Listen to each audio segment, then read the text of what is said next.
Hi అండి. Balls మనకి ఈజీగా బ్లౌజ్కి ఎలా స్టిచ్ చేసుకోవాలి ఈ వీడియోలో అయితే చూసేయండి. చాలా అంటే చాలా ఈజీ. నేను హ్యాండ్స్కి అలాగే బ్యాక్ ఫ్రంట్ కూడా అయితే కుట్టాను. బ్లౌజ్ అయితే చూసారు కదా. నేనేంటంటే ఆల్రెడీ బ్యాక్ అయితే నడుం దగ్గర అయితే క్లాత్ తిరగేసాను. తిరగేయకుంటేనే బాల్స్ అయితే మనం జాయింట్ చేసుకోవాలి.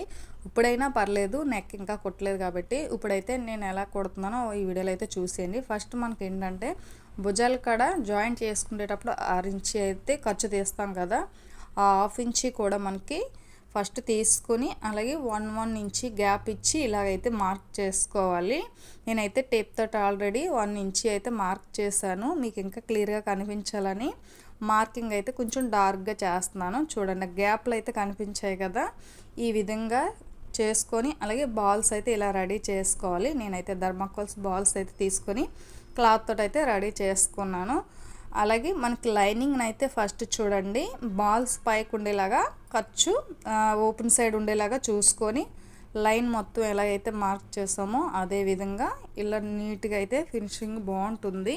మనకి ఎక్కడ కూడా ముడతలు రాకుండా ఇలా కుట్టుకున్నట్టయితే చాలా బాగుంటుంది. అలాగే ఖర్చు కూడా అక్కడ కనిపించదనమాట.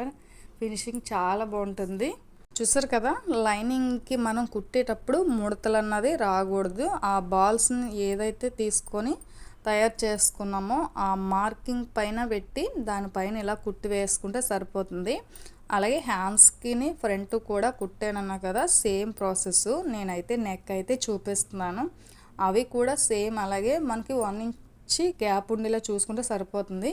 అలాగే హ్యాండ్స్ ఎంత లూజ్ ఉందో అంతవరకు ఒక 1 ఇంచ్ ఒక బాల్స్ ఎక్స్ట్రా ఉండేలా చూసుకోవాలి. మరీ హ్యాండ్స్ మొత్తం పెట్టాలంటే బాల్స్ ఎక్కువ పడతాయి కాబట్టి ఆ లూజ్ చూసుకొని మార్కింగ్ చేసుకుంటే సరిపోతుంది. ఫ్రంట్ ఏంటంటే ఒక సైడే పెడతాం కాబట్టి ఆ ఒక సైడ్ మార్కింగ్ చేసుకొని సేమ్ ఇలాగే మొత్తం బాల్స్ అన్ని జాయింట్ చేసుకొని కలిపి కుట్టుకొని క్లాత్ అయితే తిరగేసుకోండి. మీరైతే కుట్టేటప్పుడు ఆ బ్యాక్ లైనింగ్ అయితే చూసారు కదా, నడుం దగ్గర అయితే తిరగేస్తాను. అలా కాకుండా బాల్స్ కుట్టుకొనైనా సరే తిరగేసుకోవచ్చు. అది కూడా మనకి ఏంటంటే బాల్స్ అలా కుట్టినేటప్పుడు ఎట్ సైడ్ వస్తుందో చూసుకోవాలి. ఎందుకంటే దానిపైన క్లాత్ కుట్టినప్పుడు అది బయటకు ఓపెన్ అయ్యేలాగా ఉండాలి. లేదంటే మళ్ళీ మొత్తం కూడా బ్లౌజ్ అంతా పాడైపోతుంది. అది చూసుకొని మనం ఈ విధంగా కుట్టినట్టయితే నీట్గా వస్తుంది. కుట్టేటప్పుడు అది ఒకటి చూసుకుంటే సరిపోతుంది. బాల్స్ కూడా చాలా ఈజీ అండి. థర్మాకోల్స్ మన దగ్గర లేకపోయాయంటే ఈ మిగిలిన క్లాత్ లైనింగ్ ఉంటుంది కదా, అది ఒకే సైజులో బాల్స్ లాగా రౌండ్గా చుట్టుకొని క్లాత్ మధ్యలో పెట్టి చిన్న దారం పోగు చుట్టుకొని బాల్స్ తయారు చేసుకున్న చాలా ఈజీగా అయిపోతుంది. మీకు అది తెలియకపోతే ఆల్రెడీ నేను లాంగ్ అయితే మన ఛానల్ అయితే ఉంది, మీరు చూడాలనుకుంటే ఓపెన్ చేసి అయితే చూడండి. చాలా ఈజీగా క్లాత్తో కూడా మనం బాల్స్ అయితే రెడీ చేసుకోవచ్చు. బాల్స్ అయితే చూసారు కదా ఎంత నీట్గా వచ్చిందో. మనకి ఎక్కడైనా ఎక్స్ట్రా క్లాత్ అనిపించినట్టయితే బాల్స్ ఇది తీసుకొని కట్ చేసుకోవచ్చు. లేదంటే లోపలికే ఉంటుంది కాబట్టి ప్రాబ్లమ్స్ ఏం లేదు.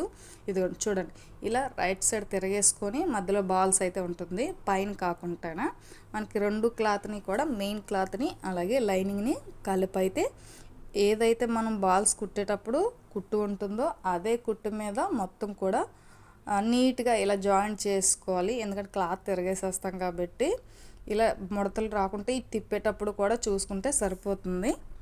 మంది బాల్స్ కుట్టడం కొంచెం కష్టం అనుకుంటారు కొత్తగా ట్రై చేసే వాళ్ళకి. ఇది చాలా ఈజీ అండి. 2 నిమిషాల్లో అయితే ఇలా కుట్టుకోవచ్చు. మోడల్ ఏమన్నా పెట్టుకోవాలి సింపుల్గా అనుకుంటే ఇలా బాల్స్ కూడా అట్రాక్షన్గా ఉండేలాగా సింపుల్గా ఇలాగైతే కుట్టుకోవచ్చు. చూసారు కదా ఎంత ఈజీగా అయిపోయింది. బాల్స్ రెడీగా ఉన్నట్టయితే కుట్టే విధానం కూడా ఫాస్ట్గా అయిపోతుంది. మనం ఏదైనా కుట్టడంలోనే ఉంటుంది, అది స్లోగా స్పీడ్ అన్నది. నేనైతే మొత్తం కూడా ఇలాగైతే కుట్టేసాను కదా. ఇప్పుడైతే చూడండి, మనకి మెయిన్ క్లాత్ ఉంది కదా, ఆ క్లాత్ని సెంటర్లో క్లాత్ అయితే నీట్గా కట్ చేసుకోవాలి. అది కట్ చేసుకున్నాక మధ్య మధ్యలో లైట్గా ఘాట్లు కూడా పెట్టుకోవాలి ముడతలు రాకుండా. చూడండి, నేనైతే కట్ చేసేస్తున్నాను. ఇది కట్ చేసుకున్నాక ఘాట్లు అయితే పెట్టుకోవాలి. సరే కదా, క్లాత్ అయితే మనకి ఎక్స్ట్రా టైం కాకుండా మళ్ళీ బాల్స్ అవి కట్ అవ్వకుండా కట్ చేయాలి. లేదంటే బ్లౌజ్ అంతా పాడైపోతుంది. ఈ విధంగా కట్ చేసి తిరిగేస్తున్నట్టయితే బాల్స్ చాలా నీట్గా వస్తుంది. అది కూడా మనం ఈ క్లాత్ కుట్టేటప్పుడు కూడా క్లాత్ లోపలికి వెళ్తుందా లేదా బాల్స్ క్లాత్ మొత్తం కూడా చూసుకోవాలి. ఎందుకంటే ఇగో ఇలా తిరగేసేటప్పుడు మనకు లైట్గా క్లాత్ అయితే వచ్చేస్తుంది, అది చూసుకొని కుట్టుకోవాలి. అలాగే తిరగేసుకున్నాక అది ఎక్కడైనా క్లాత్ ఉన్నా సరే పైన అయితే కుట్టు వేస్తాం కదా, ఆ ఫోల్డింగ్ దగ్గర మనం కవర్ చేసుకుంటే సరిపోతుంది. ఎందుకంటే క్లాత్ దానిపైన మనం ఫోల్డ్ చేసి కుడతాం కాబట్టి అది అడ్జస్ట్మెంట్ చేసుకుంటే సరిపోతుంది, ప్రాబ్లం ఏమీ లేదు. మళ్ళీ కుట్టు విప్పి మళ్ళీ కుట్టినట్టయితే అది పీస్ వచ్చేస్తుంది అనమాట. అలా కాకుండా ఎక్కడైనా మనకి క్లాత్ కనిపించినట్టయితే ఆ బాల్స్ దానిపైన ఈ క్లాత్ అయితే లైట్గా ఫోల్డ్ చేసుకొని ఇలా కుట్టు వేసుకుంటే సరిపోతుంది. చూసారు కదా, బాల్స్ అయితే చాలా ఈజీగా అయిపోయింది. మీరు కూడా ట్రై చేయండి, చాలా ఈజీగా అయిపోతుంది. కొత్త వాళ్ళు ఎవరైనా చూసినట్టయితే మన ఛానల్ని సబ్స్క్రైబ్ చేసుకోండి. అలాగే తెలియని వాళ్ళకైతే షేర్ చేయండి, నచ్చితే లైక్ చేసి మీరు కూడా ట్రై చేయండి. డ్రెస్ అయితే చూసారు కదా, ఇంకా హైలైట్గా ఉండాలని బాల్స్ దగ్గర సేమ్ క్లాతే కాబట్టి నేనైతే డోర్స్ కూడా లుక్ వచ్చేలాగా కుట్టాను. అవి కూడా మోడల్ తెలియలేని వాళ్ళు ఉంటే అది కూడా మన ఛానల్లో వీడియో ఉంది, మీరు కావాలనుకుంటే అది కూడా ఓపెన్ చేయొచ్చు. కానీ బ్లౌజ్ మనకి లుక్ అయితే ఒకే ప్లెయిన్ క్లాత్ అయినా సరే చాలా బాగా వచ్చింది. చూసారు కదా బ్లౌజ్ స్టార్టింగ్లో ఎంత బాగుందో.